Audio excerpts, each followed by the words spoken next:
crossed all my teams and bullseye all my eyes. I won't let it affect me, nigga, less I'm slow on my grind.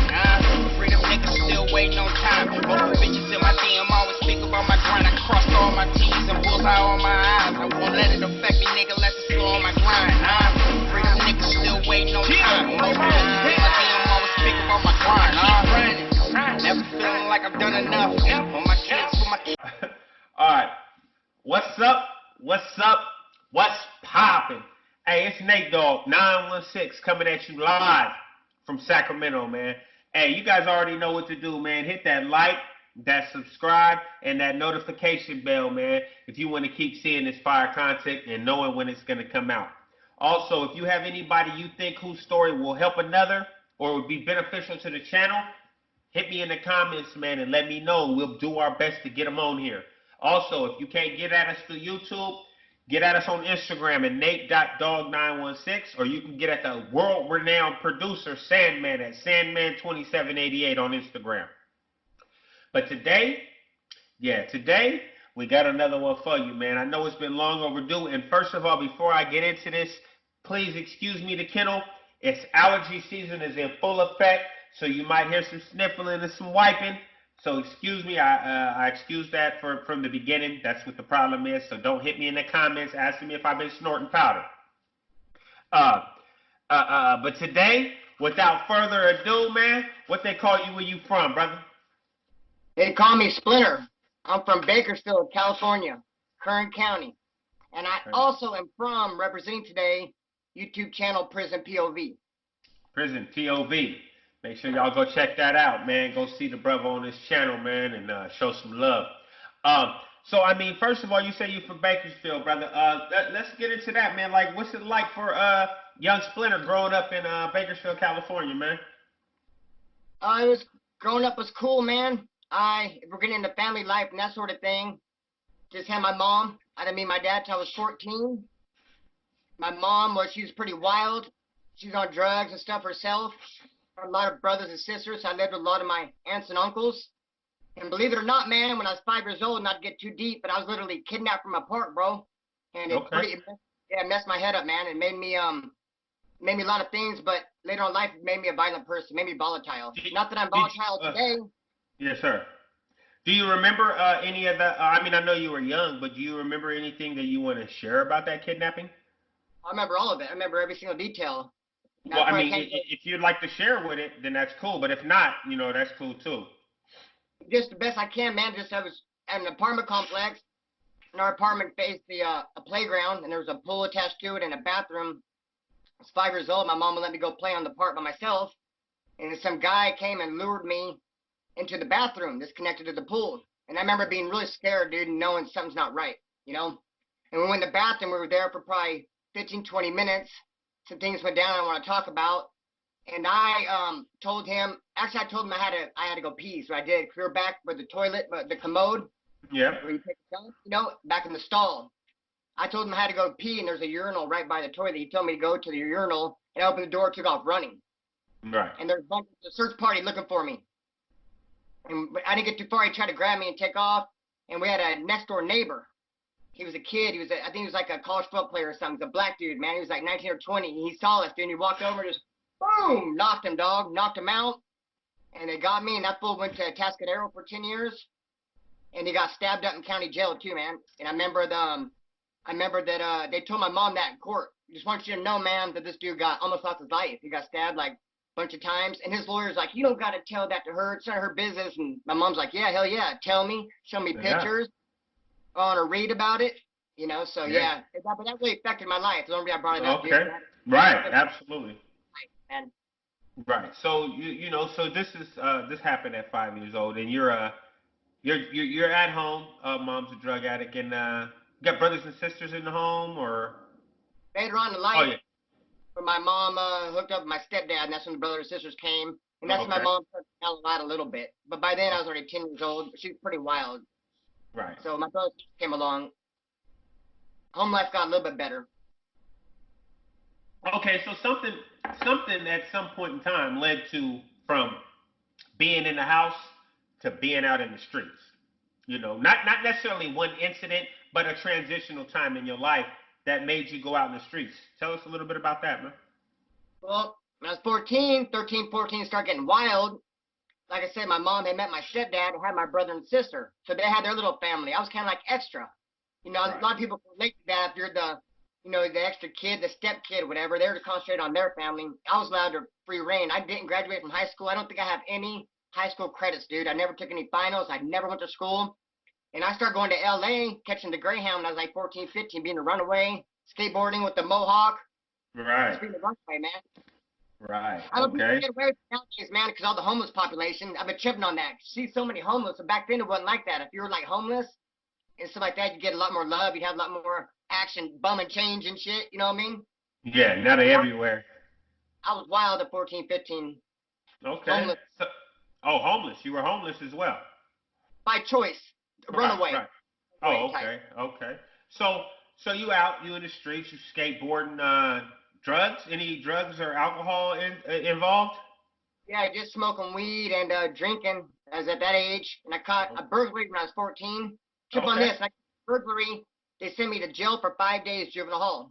I got Right. out. I go to school, and they gave me 6 months. So it's like, how you gonna give me 5 days for a burglary and 6 months for not going to school? Know what I mean? Yeah, that does seem like a big difference. That's crazy. Probation Like, violation, you know. So oh, okay, so you end up going to juvenile for that? yes, I did 6 months as a juvenile for that. Yes, that's all my Right. juvenile time I did though. That's 6 months. I get out and I didn't do nothing else wrong. I didn't get caught for anything else. Right, Because I was right. So, an adult. so, so you did your juvenile, you got out, and they put you on probation, Yes, and then that led up to you being an adult. yes. But I Okay, went through so a period. Oh my bad. no. So I mean, yeah, let's get into that. Tell me more about that. Like, what was the transition period from minor to adult for you out in the free world?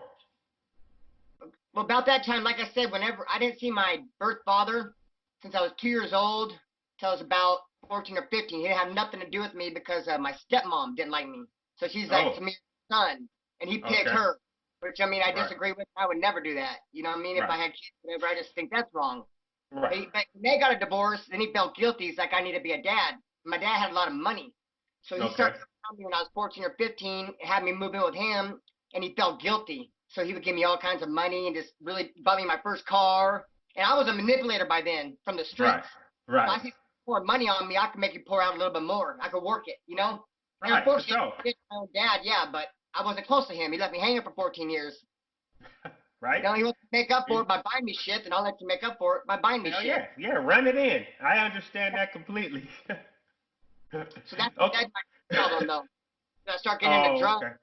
He would buy it all, and he would just, you know, free reign. Okay, so what was your drug of choice?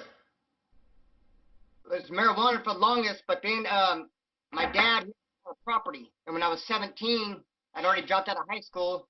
He moved me and my stepbrother into a little one-bedroom house in Oildale. I don't know if you ever heard of Oildale, California, but Oildale's it's in like a neighborhood of Bakersfield, and it's just known for drugs. Oh, I've heard of Oildale. Oildale, Oh yeah. yeah, I've heard of Oildale. Yeah, I know about Oildale. A lot of Oh, solid dudes out of Oildale, man. They got yeah, names. Oildale is the how do I say it? Basically it's the real Linda of Bakersfield. Sacramento, we got something called Real Linda. And Real Linda is where basically all the white boys are at. Right, That's where Real Linda is, where all the white boys are at. Oildale, from what I've heard of Oildale, is where all the white guys are at. right, exactly, You know, exactly. Yeah. yeah. So yeah, I've heard of Oildale. Have a hood like that, you know? Yeah, And you're yeah, right, Oildale, Bakersfield, white hood like that, yeah. yeah. Yep. So I moved in there, and the guy who lived in front of us, he was a meth connection. Okay. And so he'd be selling in the alley, and people would have to cut through our yard. And so to pay us off, he would give us speed. He'd give us meth for letting people cut through our yard, sell it to him. And that's when I started doing it. This is 17 years old, bro. Getting all spun out, playing my guitar all night. Yeah.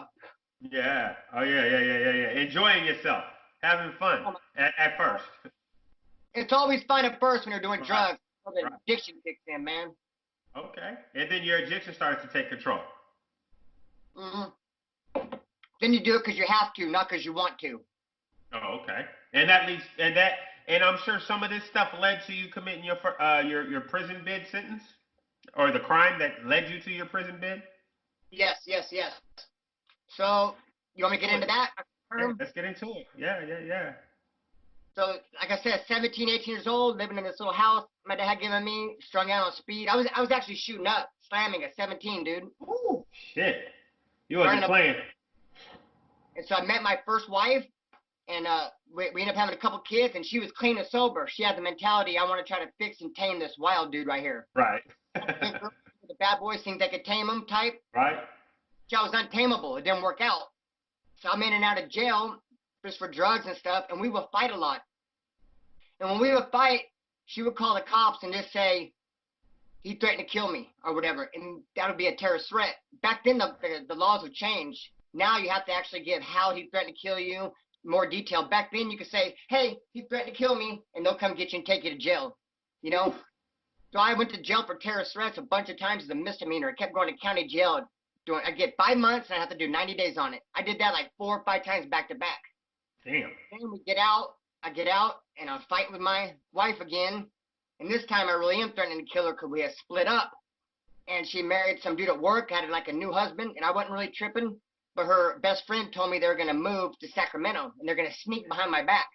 You know, Right. I was my kids here and there, but it wasn't court order because I was on drugs. I couldn't pass a drug test. So she just let me see him on the down low here and there. But they were getting ready to pack up and split, and I found out about it. Right. I shut it down and called her on the phone, like, what, you think you're going to take my kids? And then I really was like, oh, hell no, you take my kids, I'll kill your ass. A lot of terrorist threats.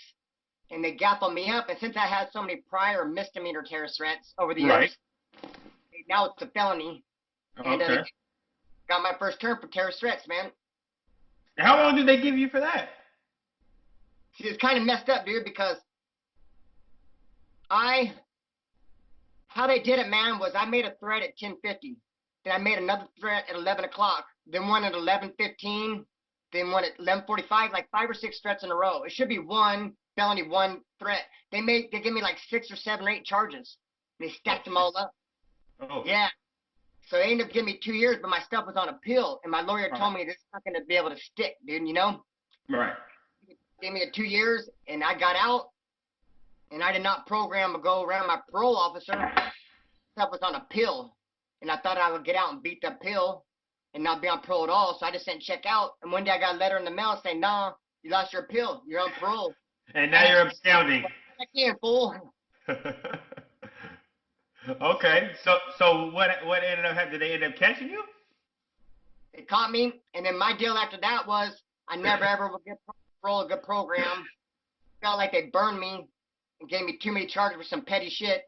And so I have 4 years of violations, parole, to 4 years of prison. I burned out my number in prison, was what I'm trying to say. Oh, You know how okay. parole works? They give you 3 years of parole. Right. And when you mess up a violation, they give you that extra year, 4 years. You can either do good for 4 years on the streets and you're off parole, or you can give your number back in prison.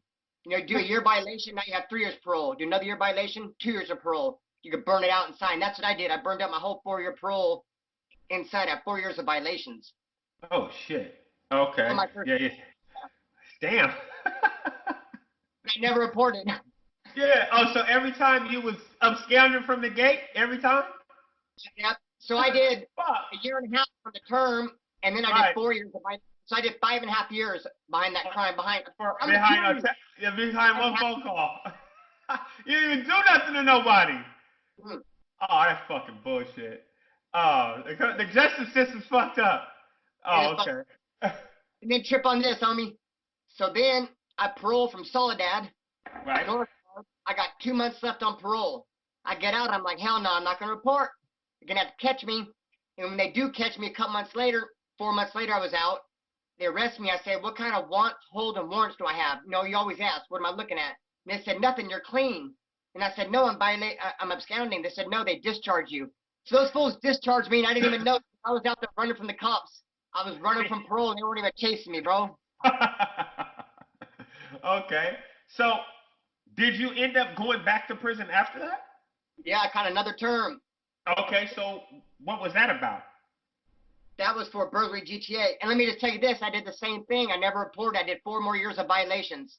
on that number too. So that's what I'm saying. I So got basically, you've never been on parole. no, never. Like did. not reporting type parole.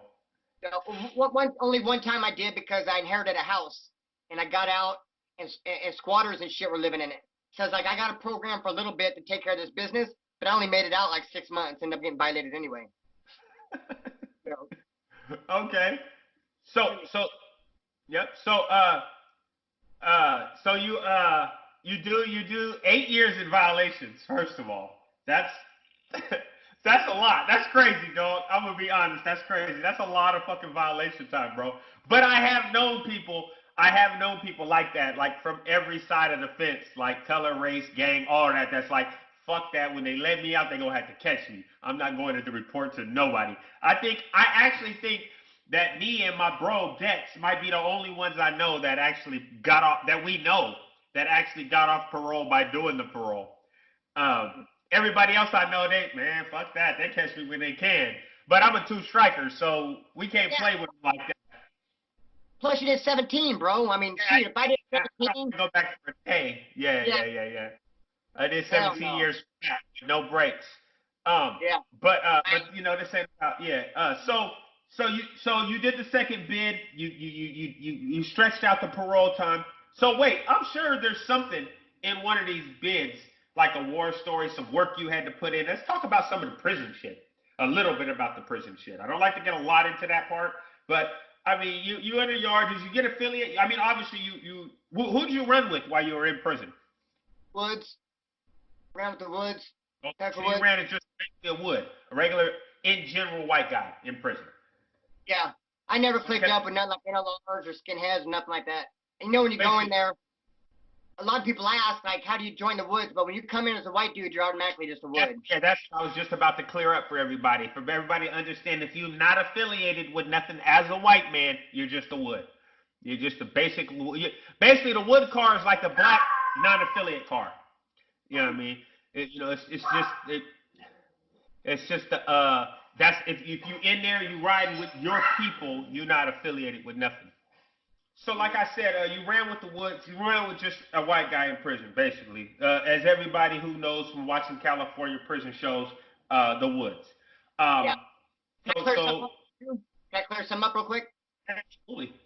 Okay, so in other states, you're not a Wood right away. They say you have to come in, show some heart, become a Wood. And they question, like, how come California, you just come in, you just get to be a Wood, not to prove nothing? But everyone gets the benefit of the doubt. And they'll be peeping you out.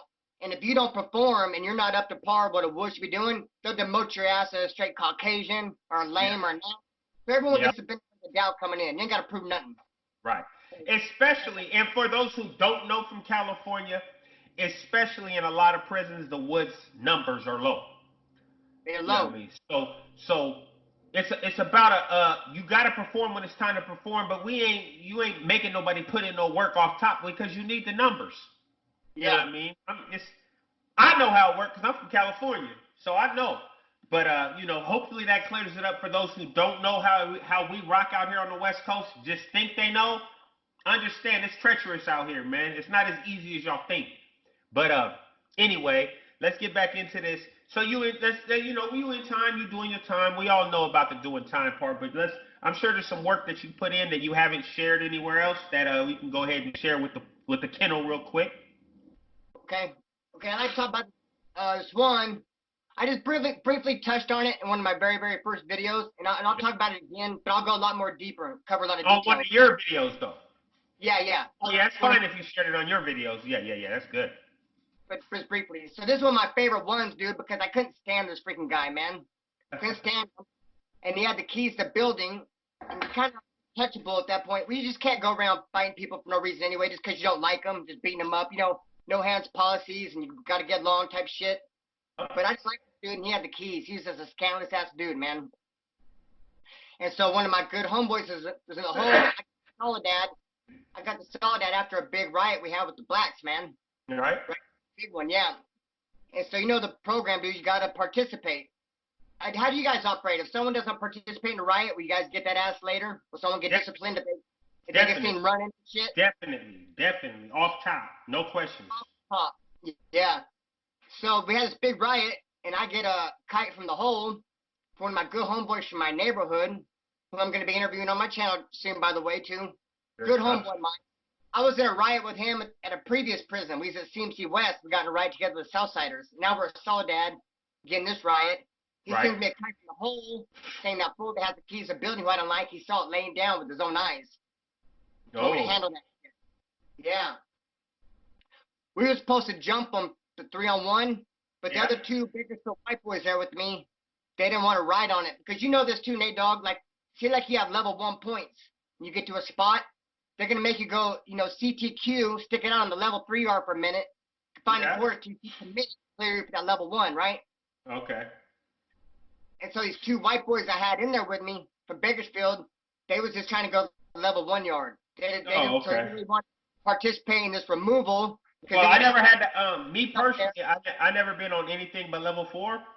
But I never touched no other yards but level 4. So, but I do understand how if people, I understand the concept of how easy it is down on level 1. And if you're on level 3 and you got action and going to 1, most of cats is gonna want to be over there.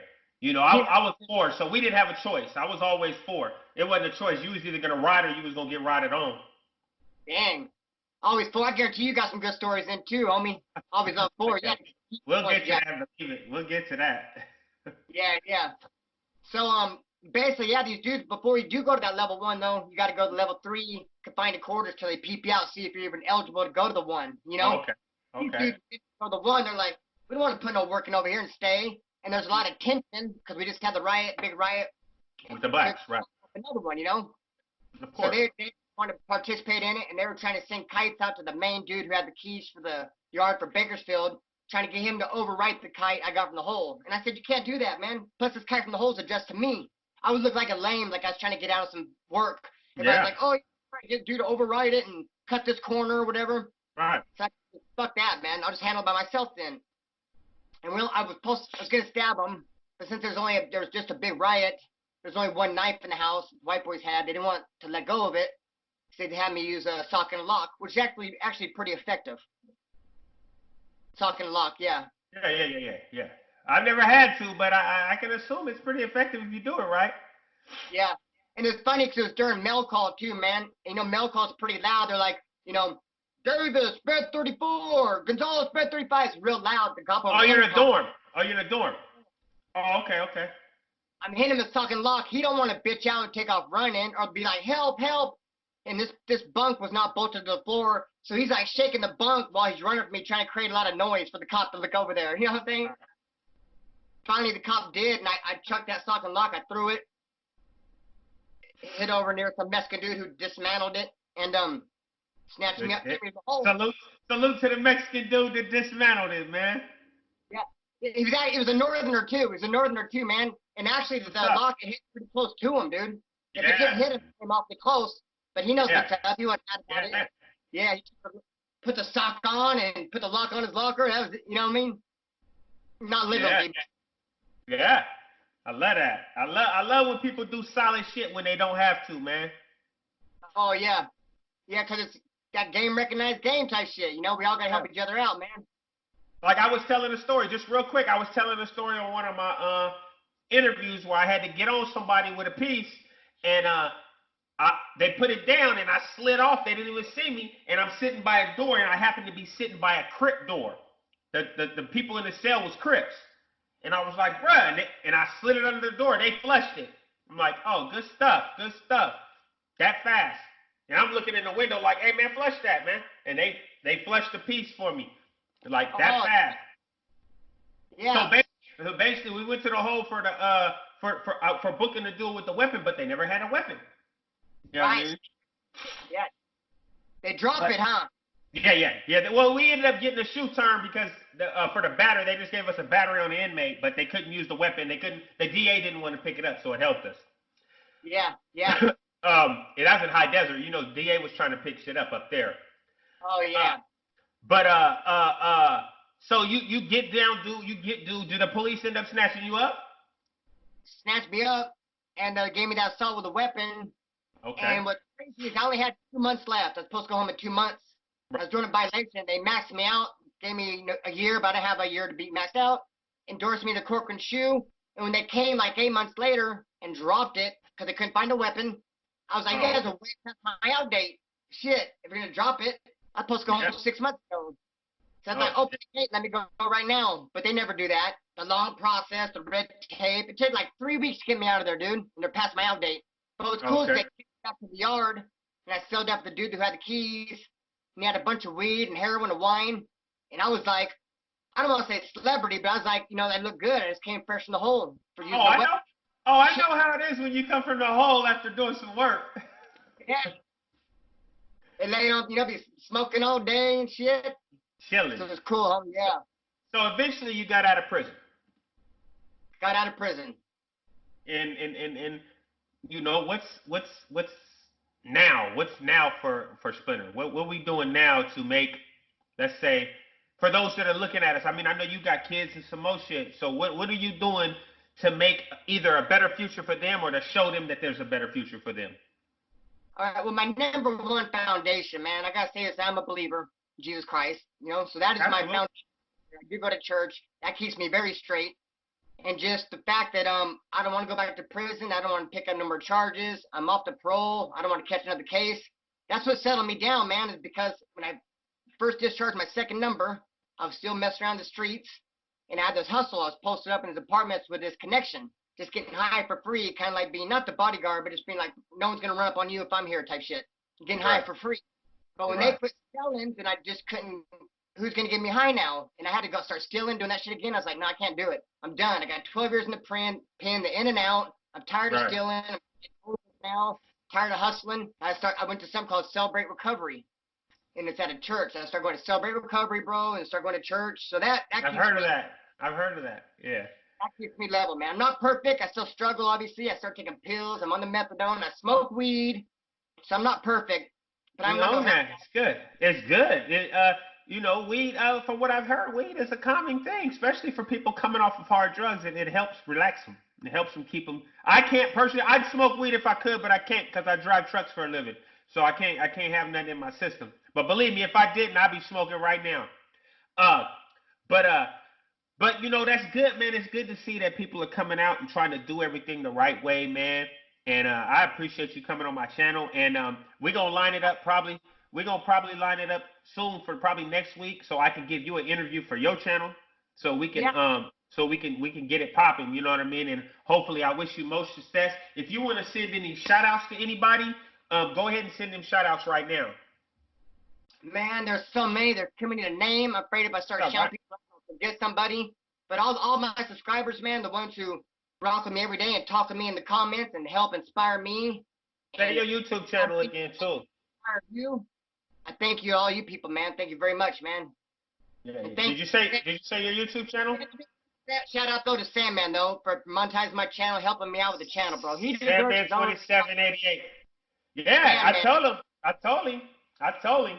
Believe me. And I want to send a shout. Me personally, I want to send a shout out to Big Hurt. You know, you made all this possible for me, man. You already know what it is with me.